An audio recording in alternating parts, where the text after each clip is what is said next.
शुरू अल्लाह के बाबरकत नाम से जो दिलों के भेद खूब जानता है। मेरी तरफ से आप सबकी खिदमत में अस्सलाम वालेकुम।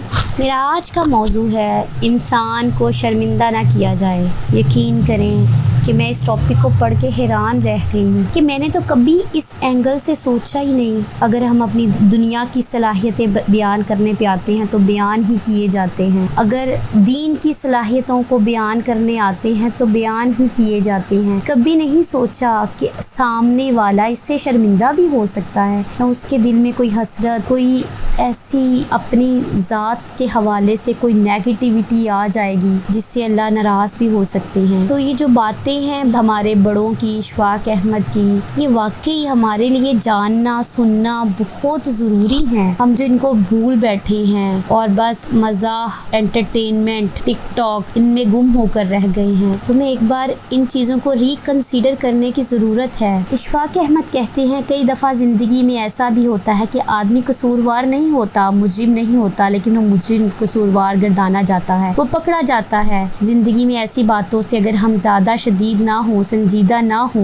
तो हंसी आती है कि इसमें मेरा कोई अमल दखल ही नहीं था और मैं कैसे पकड़ा गया। इशफाक अहमद कहते हैं कि ऐसा ही वाक़या एक हमारी ज़िंदगी में हुआ कि हमारी बाबा जी ने हमारी चढ़ाई कर दी। वजह ये थी कि हम पाकिस्तान बनने के बाद एक कॉन्फ्रेंस में गए जहाँ पर एक यूनिवर्सिटी का वाइस चांसलर था जो कि खड़ा होकर बहुत एक अच्छा लेक्चर दे रहा था पाकिस्तान के बनने के बारे में कि पाकिस्तान ये एक ख़ास अतिया खुदाबंदी है। हम जितना भी इसमें शुक्र अदा करें कम है। अगर ये पाकिस्तान ना बनता तो जो इस वक्त मैं आपके सामने खड़ा हूँ, मैं यहाँ तो एक चपरासी होता, यहाँ एक मामूली क्लर्क होता, और ये पाकिस्तान की वजह से ही है कि ऐसे मुकाम पर खड़ा हूँ, आपको मुखातिब कर रहा हूँ। बड़ी अच्छी बात है। हम अक्सर यही कहते हैं कि आपने अक्सर सुना होगा। अब हमारे बाबा जी ने हमें बुला लिया और कहा कि देखो प्यारे बच्चों, ऐसी बात नहीं करते। हमने कहा अगर अल्लाह हमें मौका दे हम भी ज़रूर ऐसी ही बात करेंगे। कुछ बहुत अच्छे अच्छे रुतबे पर हैं और जा रहे हैं तो हमें यही कहना चाहिए। उन्होंने कहा कि खबरदार, जिस शख्स ने यहाँ रहकर ये ज़रा सी भी तरबियत हासिल की है तो मैं इसको ये बात कहने की इजाज़त नहीं दूंगा। हम बड़े हैरान हुए कि सर ये क्या बात हुई, ये तो बहुत अच्छी बात है और इसका तो ऐलान आम होना चाहिए और हम पाकिस्तान के सारे शोबों की बात करते हैं। लेकिन उन्होंने बड़ी सख्ती से मना किया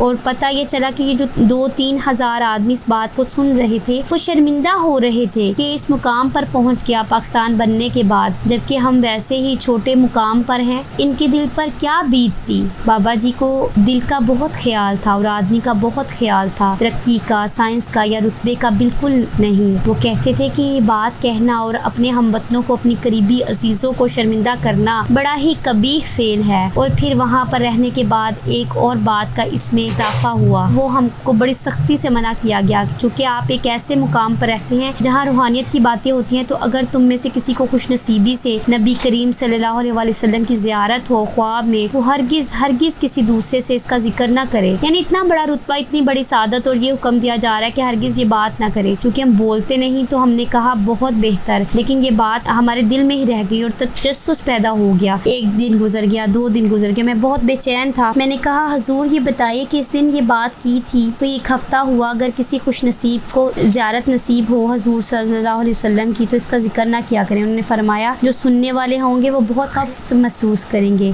कि देखो ये आदमी बड़ा खुश नसीब है, इसको तो ज़ियारत हो गई, हम बड़े कम नसीब लोग हैं, हम में कोई ना कोई ख़राबी मौजूद है, इसकी वजह से हम पर इतना बड़ा ये एजाज़ और शर्फ हासिल नहीं हुआ। खबरदार, किसी को शर्मिंदा करना तुम्हारा अशार नहीं है। अगर तुम आदमी को शर्मिंदा करोगे तो तुम्हारा यहाँ आना महदूद हो जाएगा और आपके राइट रिज़र्व हो जाएंगे। ख़वातीनो हज़रात, हम तो अपने आप को बरतर साबित करने के लिए अपनी ज़ात को मेकअप करते रहते हैं और हुक्म है कि ख़बरदार, दूसरे भी लोग तुम्हारे साथ रहते हैं। बाकी के 12 करोड़ जितने भी आदमी हैं इनको शर्मिंदा करना आपका मुनसब नहीं। सारी की सारी कौम तकब्बर की राह पर गामज़न थी और तकब्बर की वजह से हर शख्स अपनी ज़ात का होकर रह गया। और मुझे रह कर एक ही ख्याल आता है कि किसी ज़माने में एक रंगीन कार्टून देखा था सिनेमा में कि कश्ती है, वो समंदर की लहरों पर चली जा रही है और इसमें 8 आदमी सवार हैं, 4 इधर बैठे हैं और 4 इसके आगे नोक के ऊपर, ताकि कश्ती का वजन और तवाज़ुन बरकरार रहे। अचानक जो हिस्सा आगे का है इसमें सुराख हो जाता है और तेज से पानी इसके अंदर दाखिल होने लगता है और कश्ती सुस्ती बनने लगती है। तो जो पीछे बैठे हुए आदमी थे, इनमें से एक उठता है एक डब्बा लेकर और वो चाहता है कि पानी निकाल दे, दूसरा हाथ पकड़ लेता है और कहता है खबरदार, सुराख इसकी तरफ हुआ है, हमें क्या जरूरत है इसके काम में, वो जाने या इनका काम जाने, बैठ जाओ आराम से। वो बाकी आराम से बैठ जाता है। मुश्किल ये पड़ रही है कि जो पढ़ा लिखा आदमी होता है बहुत अच्छा होता है, अल्लाह ने इसको बड़ी सलाहियत दी होती है, वो ये नहीं सोचता कि एक स्टेज पर खड़ा होके क्या कहेगा, देखो पाकिस्तान बन जाने से मेरा रुतबा कितना बड़ा है, मैं अपने रुतबे की बात करता रहूंगा। मेरे जहन में लाशऊर में ये ख्याल नहीं आएगा कि बहुत से लोग बैठे हैं सामने सुनने वाले जो किसी भी रुतबे पर नहीं पहुंच सके, लेकिन वो कंट्रीब्यूट कर रहे हैं किसी न किसी तरह से मुल्क की इकोनॉमी में। फर्ज करें वो कंट्रीब्यूट नहीं कर रहे, लेकिन वो इंसान है और इनका इस्तेहाक है जिंदा रहने का। बात तो बंदे की है और आप हमेशा से यही बात करते रहे हैं कि हमारे माशरे में तौहीन आदमियत खत्म होनी चाहिए और हर आदमी की इज्जत नफ्स जो है वो बहाल होनी चाहिए। हम एक ऐसे मुल्क में रहते हैं जहाँ कोई कभी माइग्रेट नहीं करना चाहता, जहाँ 2 3 4 हुक्मरान हो, बाकी के सारे बेचारे कमजोर हों और नातवा हों। हमारे मुल्क में भी ये कोशिशें की जा रही हैं, कुछ लोग तो वाना ताकत वाले हों और बाकी के 14 करोड़ बेचारे डड्डू हों जिसकी कोई अहमियत ना हो,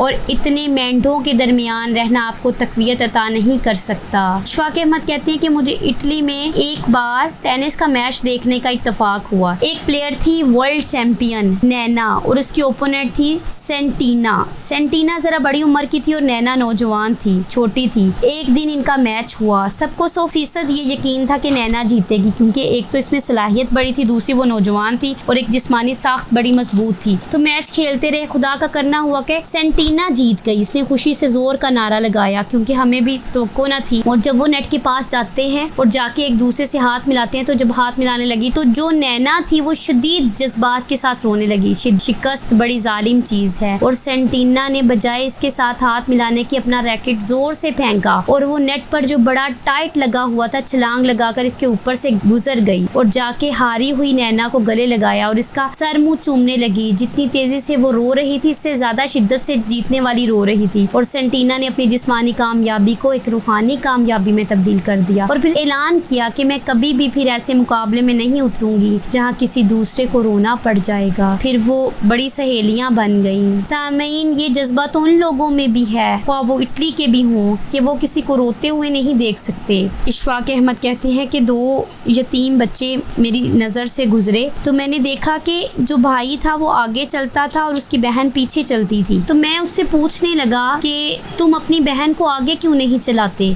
तो कहने लगा, साईं हम यतीम हैं, हम झोंपड़े में रहते हैं तो गर्मी बहुत हो जाती है, मैं छोटा बच्चा हूँ, मेरा साया बड़ा लंबा है, मैं चाहता हूँ मेरी बहन को गर्मी ना लगे, वो मेरे साए साए में चलती है। ये पाकिस्तान के विरसे की बात है तो वो गर्मी इसको नहीं लगने देता, चाहता था। मायूस होने की कोई बात नहीं। बहुत से लोग ऐसे हैं आपके मुल्क में जो तकब्बुर से दूर हैं और दूसरों के लिए भी ज़िंदगी बसर करते हैं। अल्लाह आपको आसानियाँ अता फरमाए और आसानियाँ तकसीम करने का शर्फ अता फरमाए। अल्लाह हाफिज़।